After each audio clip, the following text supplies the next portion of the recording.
Today we're going to go through a short audition checklist. Everything you should do before an audition.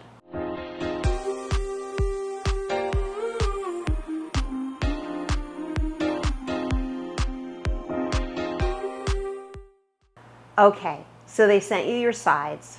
You read them over. If you can get the script, try to read the whole script. It'll really, really be helpful to you. First thing you're going to start with is, who am I?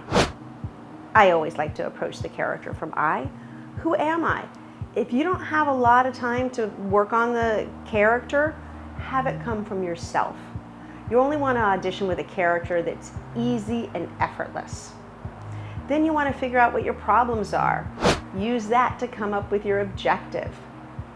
Then you're going to think about what are your relationships to the other people in the scene, and maybe some of the people that you talk about that aren't actually in the scene. And what discoveries do you make? What is it that your character is hearing, learning about for the first time? It's very easy to anticipate, especially if you're trying to learn your lines very quickly.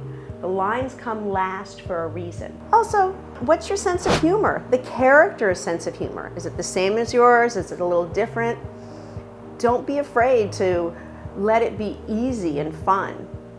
Don't forget to set up your imaginary wall. This is especially important in videotaped auditions where you send them in, a self-tape.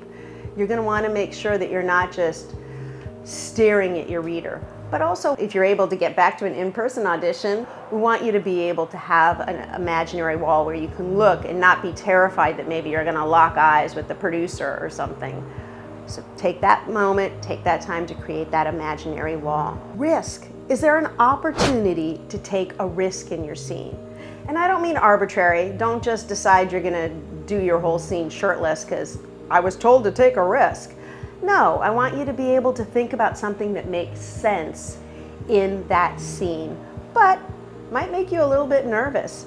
If you have never seen Dacre Montgomery's audition for Stranger Things, look it up.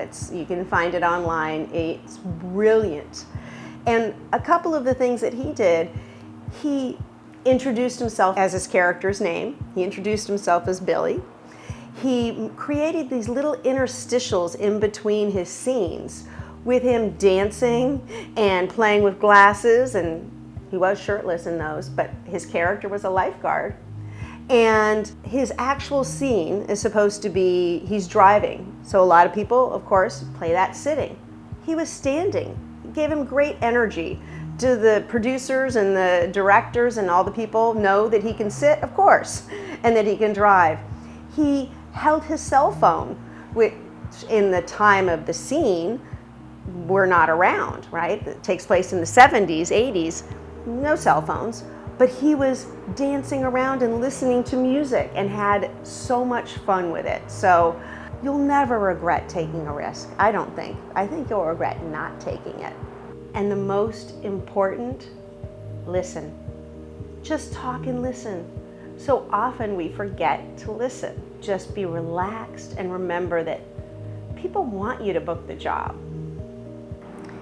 If you like this video, and I hope that you did, you might also like the one that I'm linking on the screen. So subscribe, let me know in the comments if you've ever taken a risk on an audition or anything you want to let me know. I love your comments. Thanks, and see you in the next video. Subscribe for more, and watch this video that I've linked to that I've